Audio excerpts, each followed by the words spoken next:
Namaste, everybody. This is Rishi here. I hope you all are doing well and excellent. I just wanted to read to you guys a introduction of my life and background that I wrote a while back. Lots of things have changed since then, but this is just a little piece I wrote about my life and my background and Uh, yeah, I hope you enjoy this brief introduction of me. Here I start. Thank you for listening. Welcome and thank you from the bottom of my heart for taking the time to listen to my story. I hope that my story entertains, educates, inspires, instills hope and faith, and ultimately makes you think and wonder, even if you disagree or doubt my beliefs and story. Let me tell you about my current self. Internally and subjectively, I am eternal divine consciousness and pure awareness. However, externally and objectively, I am a 30-year-old East Indian male with a mortal and fragile body. My name is Rishikesh Nandan Ashtakala, or just Rishi for short because it's a long name. And I'm an art student, a mystic, a yoga teacher, an author, philosopher, and a self-realized spiritual teacher. I come from an ancient spiritual lineage of spiritual teachers that goes back to the beginning of time. My spiritual tradition and lineage is called Sanatana Dharma, the authentic name for Hinduism, as Hinduism was a label given by invaders.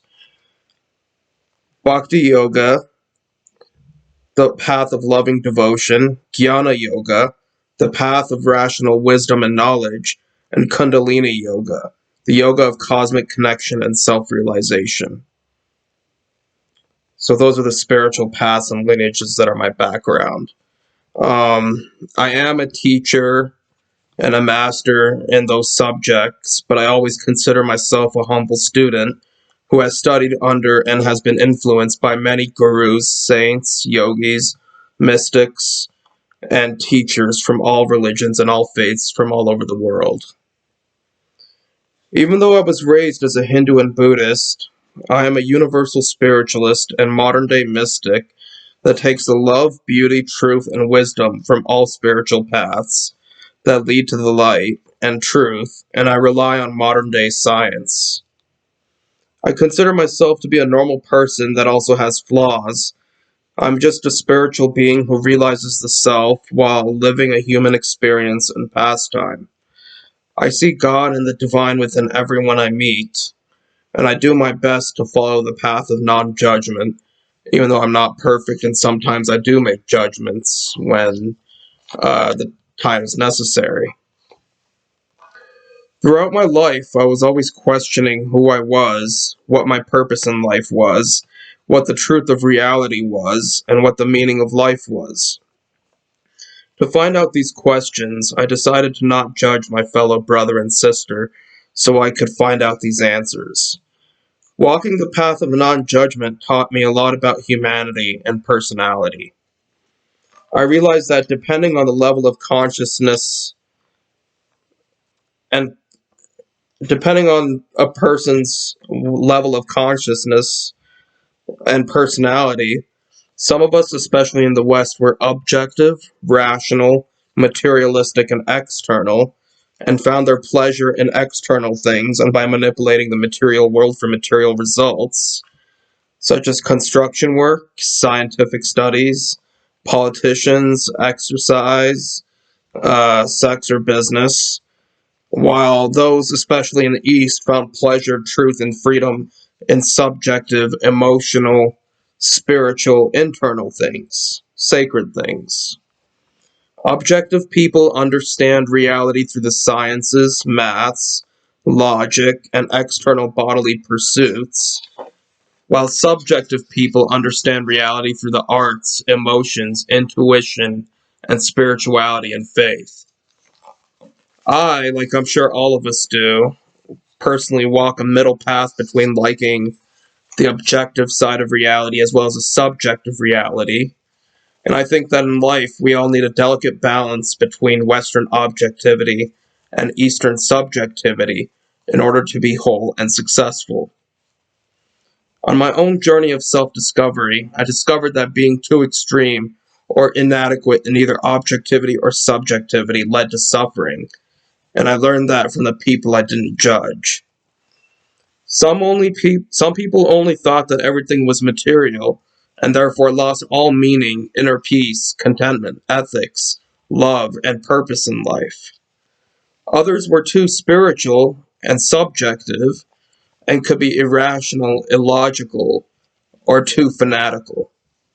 According to Buddhist wisdom, compassion and love must be balanced with wisdom and knowledge in order to achieve harmony and bliss. Throughout my travels, I've met both billionaires and the poverty stricken. I met this one doctor who was a family friend and billionaire, whose personal business and practice was responsible for making 30% of America's cheese. That's a lot of money in cheese. His mansion was a palace, and it was obvious that he had so much more money than he needed.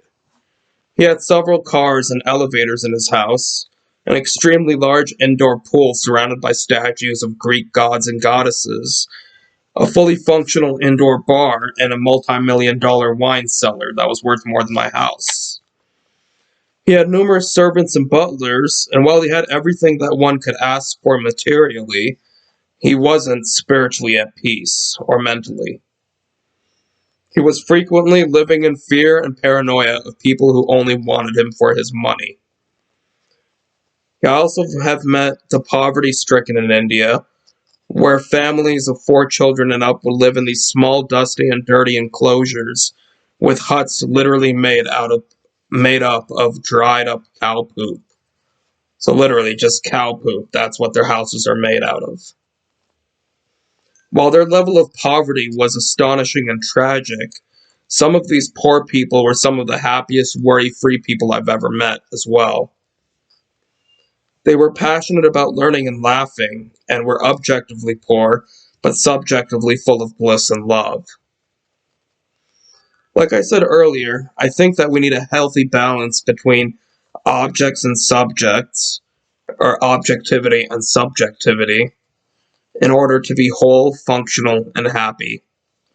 I think that we need to be able to make enough money to support our physical needs, such as food, clothes, shelter, etc. But after that, we must invest our time and money into endeavors that benefit society, nurtures and promotes the growth of our soul and consciousness and subject. I am very multicultural and open-minded, and I can get along with people from any background, race, gender, sexuality, or faith. I do not judge others because I see Buddha, the seed of Buddhahood, and the kingdom of heaven in all, and believe that we are all children of stardust, made up, coming from the same original divine source, which has many names and forms. My goals in this lifetime is just to preach universal love and God consciousness, and to live it as well. Unite people and participate in interfaith dialogue, meet and network with people, and just live out my life and pastimes. I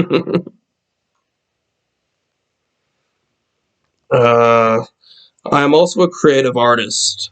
I do filmmaking, musical poetry and rap, photography, and creative writing. I am a certified yoga teacher, and I also teach meditation. I teach the philosophy and spirituality of yoga. I live with my medium-sized family and my dog.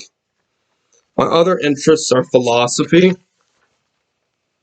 art, film, reading, writing, exploring nature, and hiking in the mountains. Martial arts, I've practiced. Animals, different cultures, drugs, sexuality, traveling, music of all kinds, self-cultivation, and I also like indulging in cannabis. Marijuana is a guilty pleasure and medicinal herb in my books. I've traveled and gone on crazy adventures throughout Canada and the USA, India, Indonesia, China, Mexico, Belize, and Guatemala. I love to learn from and meet new people. I was both an angel and a demon throughout my teenage years. In high school, I used to be a loner who became loved by many for not judging. In my freshman year, I had quite a few friends. However, I lived in a ghetto part of Denver, Colorado, a dangerous neighborhood called Park Hill on the other side of Martin Luther King Boulevard. I heard that it's completely renovated and safe now, but when I lived there, it was gang and drug infested. I was the only East Indian in my vicinity. Everyone else was either black, African American, or Latino. There were rarely any white people, except for maybe the exceptional token white guy. My next door neighbor was a gang member belonging to the Bloods, a predominantly African American gang that sports the color red, and a drug dealer who got murdered. And my other neighbor got his house demolished when a drunk driver drove up the lawn and crashed right into the house. And 3 blocks away, a girl got stabbed in her face 3 times by her boyfriend on Christmas morning. I lived in a poor and dangerous city district. I was starting to be threatened by members of the Bloods, who always lived in my neighborhood. Life was pretty crappy because I always had to watch my back to survive. It so happened that I befriended a bunch of Crips, the rival gang members of the Bloods. The Crips sport the color blue while Bloods sport the color red in high school, and they offered me brotherhood and protection if I joined them. I joined the Crips after getting initiated into a gang fight where I had to fight 3 guys in a row. Even though I succeeded and was officially a member, um, I fractured my hand that day because I punched one of the guy's metal rings on his hand. Don't join a gang. We as a gang did many things together, from partying, fighting, spiritual and philosophical discussions, and playing video games. We were like family. Time made us split, though, each of us going our separate ways. I am grateful that I got out of the streets, and the ticket was my acceptance into college. I went to university out of town, so I was able to leave the gangster life behind me. I thank God for that, because I don't know how long I would have lasted on the streets or just being in the mafia, for many I know have died on the streets. I am a totally peaceful man now, even though I practice several martial arts, including learning how to use a katana sword. In my university, I was starting to have spiritual and ecstatic experiences of God. I became dispassionate about my studies and just wanted to focus on God, the source of everything. I wished to be a spiritual teacher and share all of my personal revelations with everyone. I still do.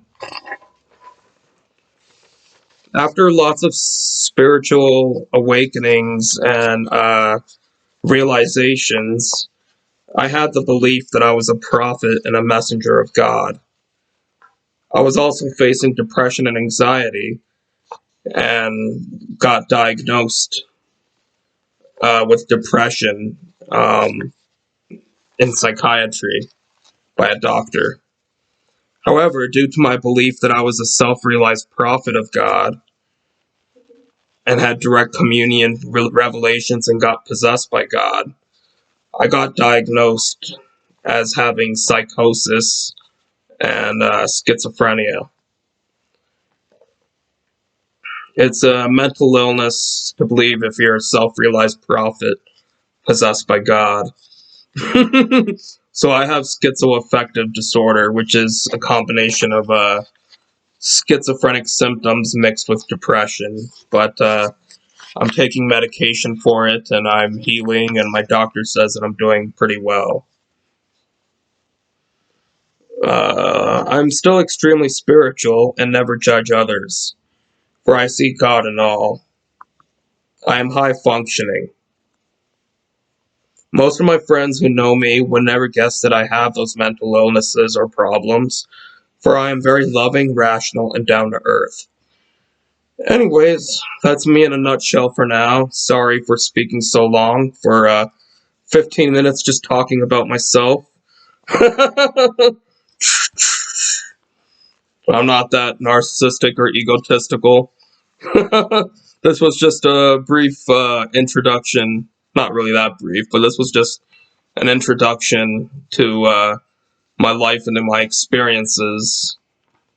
Thank you so much for listening, and yeah, I'm so glad I got out of the gangster life, and now I'm just living for God and spirituality and making meaningful connections and loving to the best of my ability all of God's creatures.